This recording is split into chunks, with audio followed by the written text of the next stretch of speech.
Good afternoon, everyone. I would just like to start off with two thanks. Thanks to everyone who's decided to join and log in today. I really appreciate you giving up your time. And also, I'd like to thank the Department for Business, Energy and Industrial Strategy for making these webinars possible. In today's presentation, I would like to start off with a couple of slides about what we do here at TUV Sud National Engineering Laboratory. And then to get into the main part of the presentation, I'd like to talk about what we measure, why do we measure, why is measurement so important, and then talk about some terminology that's bandied about in the measurement industry. And so hopefully we'll all have a better idea of what these terms mean. I'll talk about regulation and compliance because, as we'll find out in the next half hour, we are a very heavily regulated industry and compliance is critical for all the industrial partners that we work with. And then I'll talk briefly about the financial exposure. But I'm sure you can imagine that the cost of getting measurement wrong is significant. I'll then talk about where do we measure. And what I mean by that is the typical industrial flow measurement chains, both traditional and future. And I'll talk some more about some typical flow measurement locations in these industrial chains. The topic of how we measure will be covered in future webinars, and I really hope you can join us. It's a very involved and complex science getting measurement right, so we couldn't do justice to it in today's half-hour conversation. So a little bit about TUV Sud National Engineering Laboratory. We're based just outside Glasgow in a town called East Kilbride, and there's many things that we do, but some of the main areas of our business are on the slide here. We have our environmental services, which are becoming more and more important with every year that goes by. Primarily their function is to help you or help our industrial customers measure their emissions and ultimately reduce their emissions. We have an extremely capable data analytics and software team. I am continually impressed by just how intelligent and professional they are. In particular, topics like machine learning. It's amazing what these people can find if you throw some data at them. It's amazing the information that hides underneath the data. We have a computational fluid dynamics team who are equally capable and equally experienced. And computational fluid dynamics is an extremely powerful tool in areas where traditional measurement verification is just not possible. An example of that would be if you're an offshore operator and you have a 46-inch flare and it flows at 130 meters per second.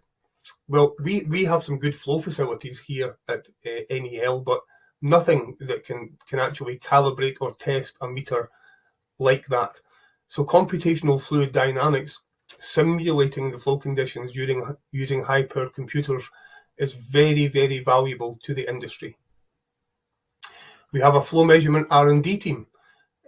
We do research which is sometimes academic, it's sometimes for a single customer, it's sometimes a joint industry project where we receive funding from operators around the world.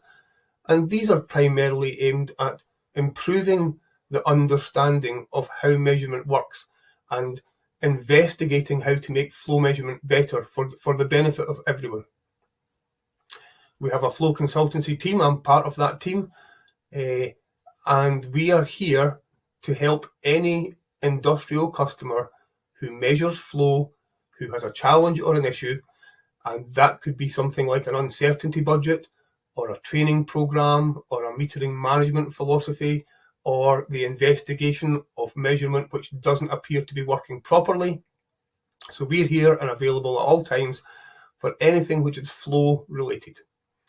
And then last but by no means least, we have the flow calibration facilities.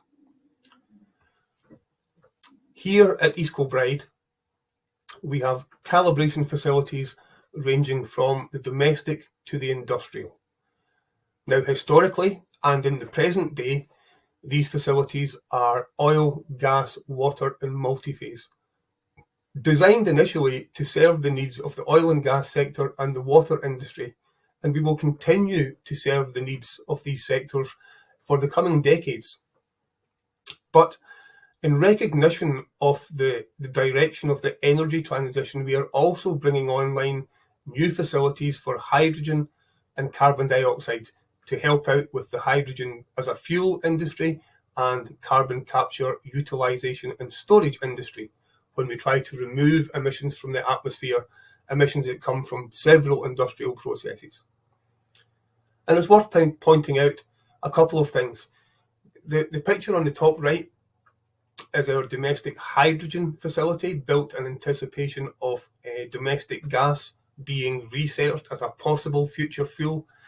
And the picture on the left is our advanced multi-phase facility, a truly state-of-the-art, world-leading facility which allows customers to measure the performance of instruments in multi-phase fluids, that is oil, water and gas combined. But it's not just a flow calibration facility. We recently had a project in from the University of Glasgow where they were checking the strains and stresses put on umbilicals as they experienced multi-phase flow. This was a complete new departure, a new area for the advanced multi-phase facility, but it demonstrated to ourselves and the University of Glasgow just how flexible this facility is, how useful this facility is to the oil and gas industry. And the final point on the slide there, we are the UK's designated institute for fluid flow measurement. That puts us at the top of the traceability chain. We've been the designated institute for several years, and I hope we will be for decades to come. Okay, so that's a little bit about what NEL do. The subject of today's webinar is, the measurement industry, understanding the measurement industry. So the first, a good place to start is, what do we measure? What are we talking about? What fluid flows? Well, for the hydrocarbon industry, the graphic there is quite clear. We start off on the left-hand side, either onshore or offshore oil and gas production. Natural gas and crude oil, as they come out the ground, aren't really useful to many people. So the next thing we do with the gas and the oil is we take them to processing facilities or refining facilities, where we split them into useful substances in the case of oil, and clean them up, ready for use as a fuel in the case of gas. So that involves, once we've got the gas cleaned up, we may cool it down to minus 162 degrees and turn it into LNG, when it can then be shipped to all around the world. People on the webinar may or may not be aware that a significant proportion of the gas that we get coming out our cookers every day, going into our boilers every day, actually originated in places like Trinidad and Tobago or Qatar. A lot of it does come from Norway via pipeline and from our own southern North Sea gas fields, but more and more we rely on imported LNG to heat our homes and run our businesses. The flow measurement chain continues towards the right-hand side of the slide, now into, still at an industrial scale, things like sales gas. That's the pipeline quality gas that you and I use to heat our homes and heat our dinners if we have a gas cooker. And then, of course, on the right-hand side at the bottom, the refined products we use in our car, for fuel, diesel, for our buses and lorries and trains. However, we shouldn't lose sight of the fact that there are literally hundreds of products we use every day which have a crude oil basis. It's not just the fuel. We use them for the clothes we wear, the medicines we take, the containers, the parts of our car and our house. So there's many, many, many crude oil derived products which are essential to allow us to go about our daily business.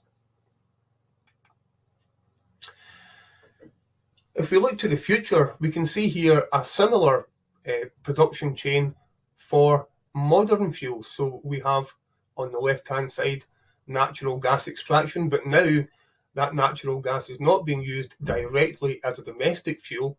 It's being used as to power the electrolyzers, which will generate the hydrogen.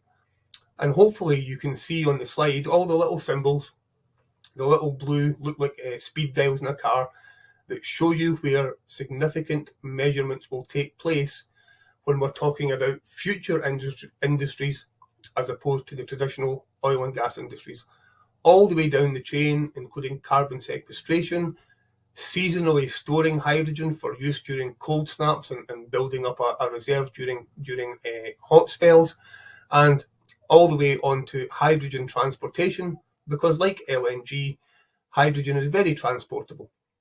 So as the industry changes and modernizes, we may find that these are the type of measurement points which NEL are more and more involved with as the years go by. And it's, again, worth pointing out, in my opinion, that the skills and technologies that have been developed by the hydrocarbon industry over the last century are fully transferable to and will shape the future development of industries such as hydrogen and carbon capture. These are fluids. Crude oil is a fluid, natural gas is a fluid, carbon dioxide is a fluid. The science is the same. The mathematics, the equations that underlie the viscosity calcs, the flow rate calcs, they're all exactly the same. So it's great that we can leverage what we've learned from the hydrocarbon industries and use that to shape the direction of the future flow measurement industries, and hopefully along the way avoid some of the mistakes that were made when or as the hydrocarbon industry developed around the world. Okay, so why do we measure? Well, I'm going to break this down for the purposes of today's webinar into two types of measurement. Process flow measurement, where the information generated by the meters is used to monitor and control and optimize the process. Could be a platform, a terminal, a refinery, a carbon capture plant. And these are, I'm not underestimating the significance of these meters. They're incredibly important. They keep everything running safely. But there is another layer of measurement, commercial flow measurement. Now, like process flow measurement, the information generated by these meters may also be used for process control and monitoring and safety, but there's an added fiscal aspect to commercial flow measurement, or financial aspect, my apologies. And what I mean by that is some sort of revenue for the owner of the fluid, or expenditure, or tax, whether that's a tax on the value of the fluid or a tax on the environmental impact of the fluid. So commercial flow measurement has an added layer of significance, and today we'll be focusing on and concentrating on commercial flow measurement. Some terminology. I'm aware of the time here. I'm looking at my watch. Some terminology you'll hear bandied about with commercial flow measurement, whether it's hydrogen or natural gas or crude oil. Custody transfer measurement. Custody transfer occurs at any point in a transportation system where the ownership of the fluid is being transferred from one party to another. So I'm selling some gas, or I'm buying some hydrogen, or buying some CO2. If it's measured, and as it's measured it changes owner, that's called a custody transfer measurement. Fiscal measurement. Fiscal measurement occurs at any metering point in a transportation chain where the fluid is subject to a government tax of some kind. That could be value-based, it could be environmental impact-based. And these are possibly the two most heavily scrutinized and regulated types of measurement. And very often, the same metering system fulfills both roles. So, for example, in the north east of Scotland, when the gas comes on shore, it's measured by some very highly specified, very capable gas metering systems. They perform both roles. They are custody transfer measurements for the buyer of the gas. They are also fiscal meters, which allow HMRC to calculate how much the importer and the buyer of the gas owe to the government. So very heavily regulated. We also have allocation measurement. Allocation measurement is, again, incredibly important, especially for the UK economy. If we imagine several offshore operators all putting hydrocarbons into a shared pipeline for transport to a single onshore reception terminal, little graphic on the right there shows it quite well. Well, there will be, or should be, well, there will be metering at the terminal. There'll be very high quality metering at the terminal to measure the total amount of fluid entering the terminal. But as well as that, everyone who puts something into that pipeline wants to be sure they get paid fairly for what they put in. If I put in 1 million barrels of high quality oil, I want to be paid for 1 million barrels of high quality oil. So metering,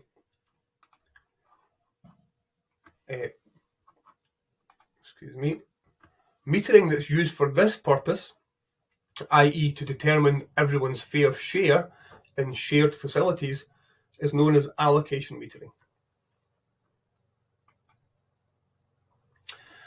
Sometimes it has to be said, allocation metering and the mathematics behind allocation metering gets incredibly complex.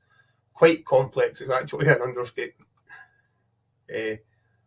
On the slide there, on the left-hand side, you see the Forties pipeline, which brings gas and oil into Scotland. And if you look at the complexity of the route that these fluids must take before they actually get onshore and are measured by the terminal, you can see that that's a challenge. You know, that every one of these installations, every one of these fields wants their fair share. But sometimes the fluid is going through 5, 10, 15 different joining points before it actually gets to its end destination. So they have different flow rates, different pipe sizes, different qualities, different properties. It's a challenge. Allocation metering is extremely challenging, and I'm glad it's not me that has to do the maths for the Forties pipeline system. Okay, so why do we measure it? Hopefully that's actually, you know, becoming clear already in your minds. We need to comply. If I'm an operator in the North Sea, or I'm starting up a carbon capture, you know, business in the coming months or years, we need compliance with the government regulations. If I don't comply with the regulations, they can stop me operating. I also need to comply with international metering standards, because most of the regulations are built around international metering standards, ISO, API, GERG, pardon me. And same for commercial contracts. Companies will enter into a commercial contract so they can trade fluids. And again, these commercial contracts are normally based around established international metering standards. And a lot of what we do, a lot of what my colleagues do at TUV-SUD National Engineering Laboratory is help develop these standards, help push these standards in the right direction, make them as easy to understand as possible for the industry. Compliance with pipeline sharing agreements, we saw from the previous slide, is extremely important. And the final bullet point there, environmental legislation. It's quite clear to anyone who reads a newspaper or has an online news feed or watches the TV that environmental legislation is going to get a lot more onerous on the operators over the coming years. In order to operate a business, whether it's traditional hydrocarbons or a modern industry like hydrogen and carbon capture, the environmental legislation that you will need to comply with in order to do that is only going to get more and more demanding. If I don't comply, if I'm an operator and I don't comply, there are serious repercussions.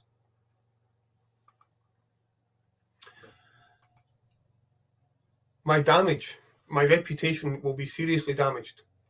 I will be regarded as untrustworthy by peers and the market large. I will have an increased cost and resource drain. If I am caught not complying, I'll have to spend more time and money proving to my peers and my regulators that I am now complying. Financial exposure is probably the most obvious one, but both under and over measurement represent a risk for the operator. If I'm under measuring, I'm giving away my product for free, and that's clearly a bad business model.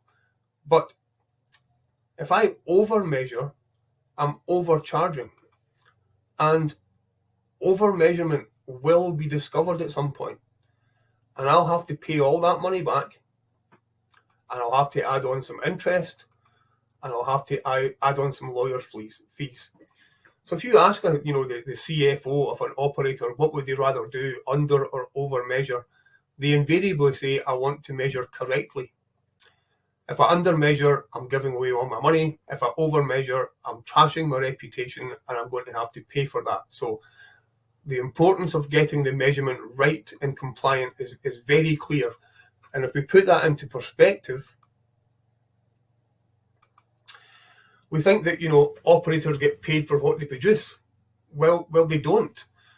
Operators, whether it's hydrogen or CO2 or natural gas, they get paid for and taxed on what they can prove that they put into the line, or put onto a ship, or re-injected into the reservoir, or flared to the atmosphere, or put overboard into the sea. It's not what they produce, it's what they can prove they produced, and that requires technically defensible measurement. How do they do this? Well, you make sure your metering's accurate.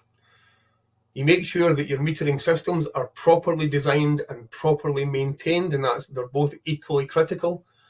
And you make sure that they're properly calibrated, which is one of the areas in the flow measurement industry where TÜV-SÜD, National Engineering Laboratory, can help. And make sure they're all traceable to international standards. I can tell I've only got a few minutes left, folks, so I'm going to just quickly talk about the Traceability Pyramid. Basically, all it's saying is that every measurement we make in this industry must be traceable back to the SI unit. So every platform in the North Sea or every hydrogen pipeline that's being developed, their industrial measurements will, through a chain of traceable calibrations, have to be traceable back to the SI unit. And the SI unit's on the right there. Kilogram, meter, and second is the most commonly used units in the measurement industry. TÜV-SÜD, National Engineering Laboratory, well, we are, as I mentioned earlier, the UK's designated institute for flow measurement. So we are way up the top of that chain. And there is a saying in our industry, in all commercial energy industries, if your measurement is not traceable, it doesn't count. If you can't justify, if you can't defend your measurement technically, you may as well not having a measurement. Can't overemphasize the importance of that. Okay. So far, I've actually spoken mostly about quantity of flow. And we do that by using flow meters and secondary instrumentation, orifice plates, Coriolis meters, pressure and temperature transmitters. But I just want to remind everyone that the quality of the fluid is equally important. We need to determine the composition and the properties of the fluid. My crude oil could be 95% crude oil. The person that I'm sharing a pipeline with could have 95% water. And we can't trade these two fairly unless we know in detail and accurately the composition and properties of the fluid.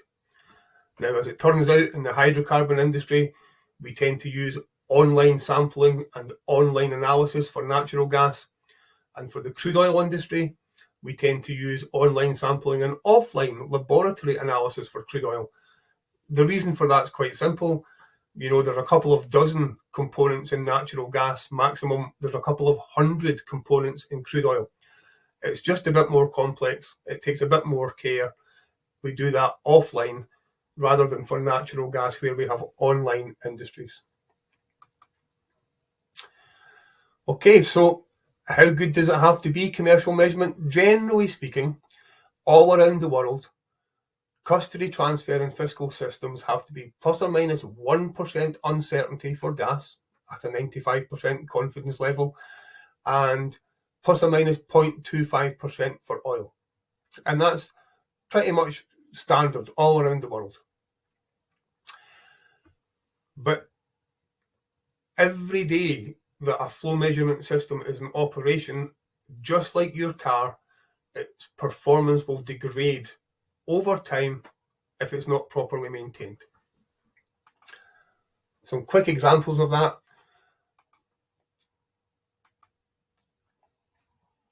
We look here at a mature field with a small uncertainty increase. So we're talking here, about export volume 50 million scuffs per day. It's a unit that the industry still hangs on to. A small increase in uncertainty from 1% to 2% will increase the exposure of the operator by $5.7 million per year.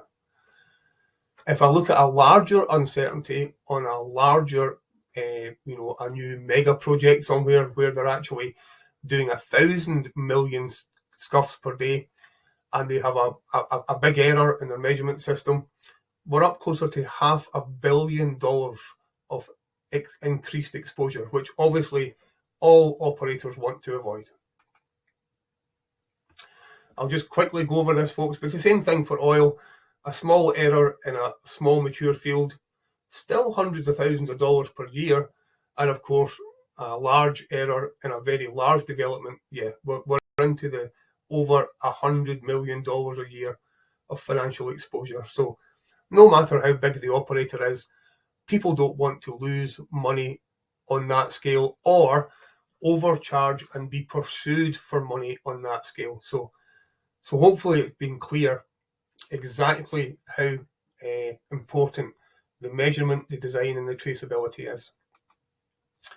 Basically, operators measure properly because they are told to by many legal documents and organisations, and also they want to maintain their reputation. They want to be fair. I know we're coming to the end of our time here, folks. I just quickly want to talk about the flow measurement chain again. We saw this earlier, from the raw products on the left to our households and our cars on the right. All along that chain, it's important to maintain traceable and accurate measurement. If I look at a very typical production installation, there's actually quite a few significant measurements there. Gas export, oil export allocation, we spoke about. Water overboard, fuel gas, using the gas from the reservoir to power your own installation. Flare gas, I cannot overemphasize the significance that gas flaring is going to take on over the next few years.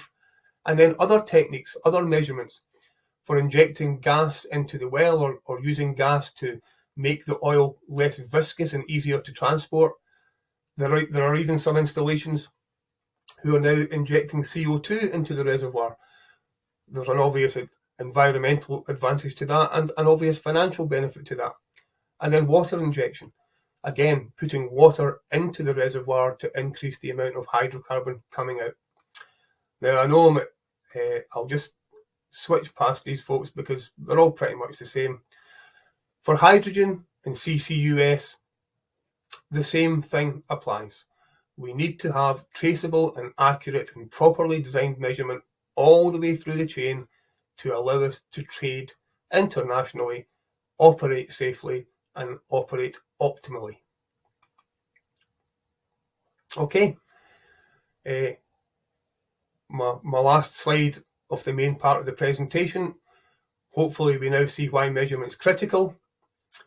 We've followed the chain from all the way from the well to the customer. We've studied typical, traditional and modern flow measurement locations. And we've seen that the technologies from the old are fully transferable into the new. We will be doing more webinars in the future, just like John mentioned, so I would like to invite everyone to come along and join us. A couple of final things I want to say, folks. I'm aware it's 14:32. I appreciate your patience. Every year or every 2 years, one's here and one's in Norway, we have a flow measurement workshop. It truly is the world's premier event for flow measurement networking. There's papers by experts in every field: traditional single-phase measurement, multi-phase measurement, the digital transition, emissions and future fuels.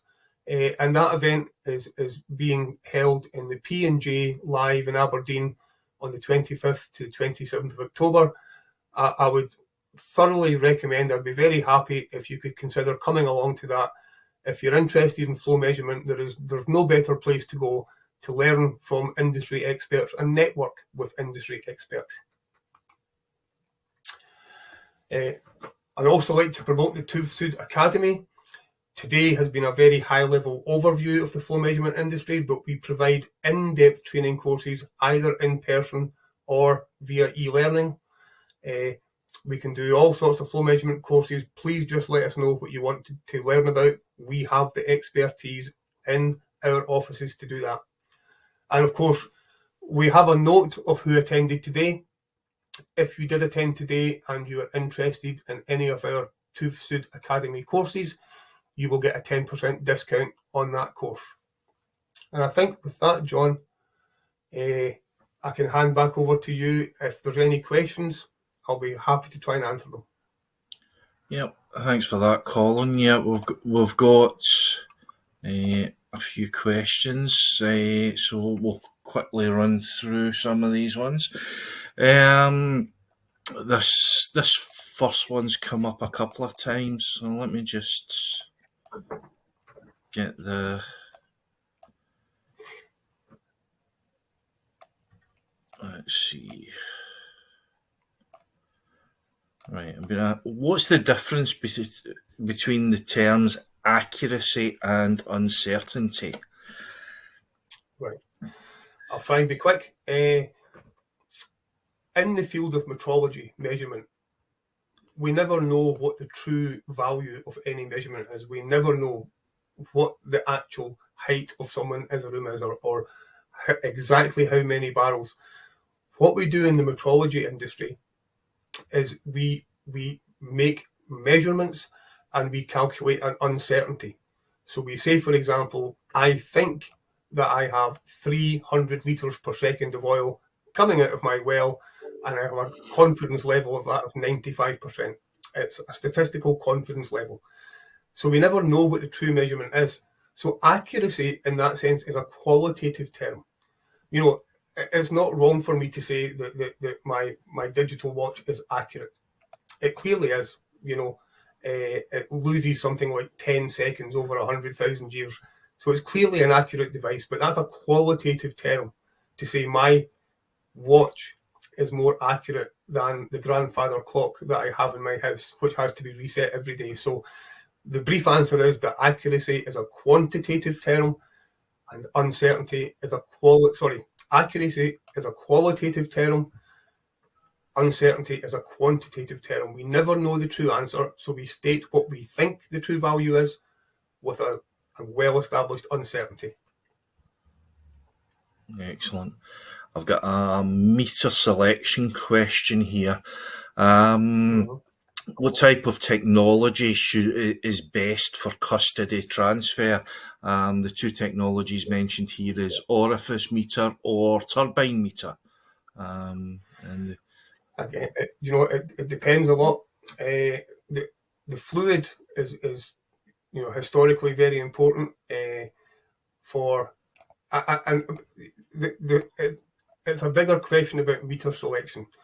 You have to consider your process, your flow rates, your fluid compositions. There is really, I've done this for a while now, there's very rarely one meter which is clearly the best meter for an application. So The gas orifice, yeah, there is absolutely nothing wrong with using a gas orifice for gas fiscal measurement or gas custody transfer. They're well established, they're very accurate, that people understand how to maintain them. Equally, there's nothing wrong with considering a gas ultrasonic meter for custody transfer. It really depends on your process conditions, your flow rate envelope, your fluid properties. The same goes for oil custody transfer or fiscal metering. The turbine meter is a very well established, very accurate, very reliable, very repeatable technologies. Sorry for the terminology. But again, over my time in the industry, I've seen the emergence of the Coriolis meter because it's a very accurate meter and very capable. So meter selection, if anyone wants a webinar dedicated to the topic of meter selection or a training course from NEL dedicated to the topic of meter selection, we'd be more than happy to provide that.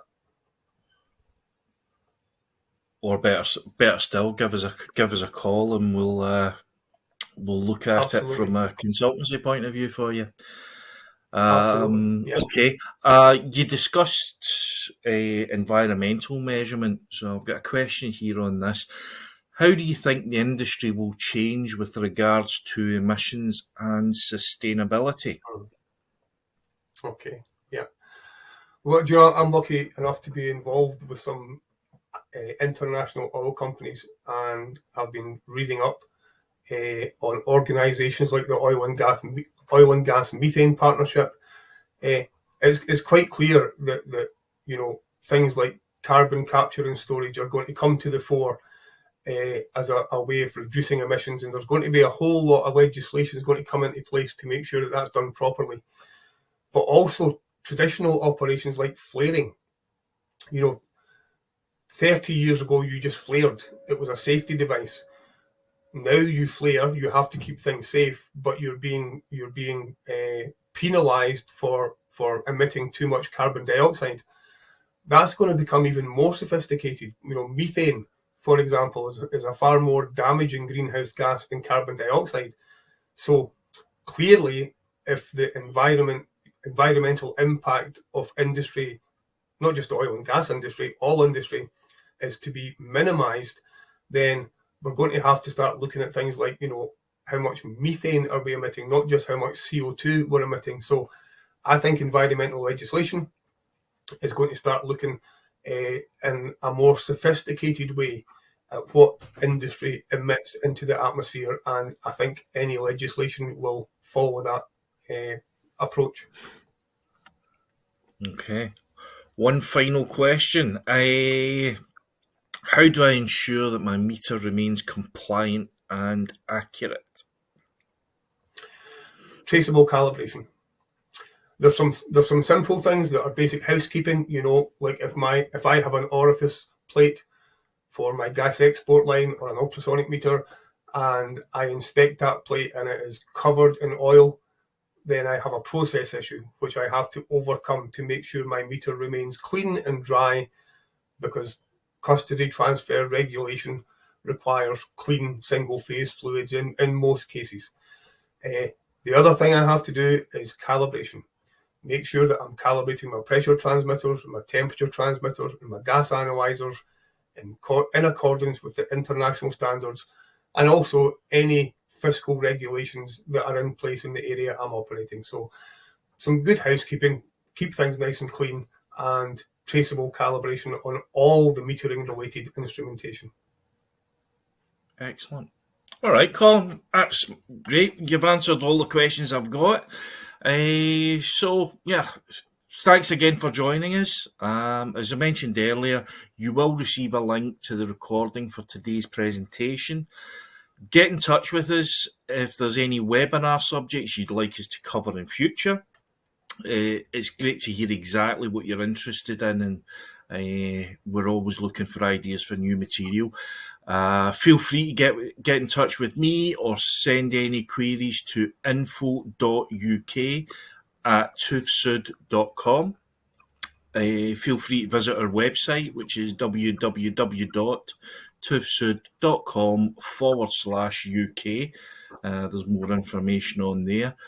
And on behalf of myself and Colin, thanks for your time and enjoy the rest of your afternoon. Thank you, folks. Thank you.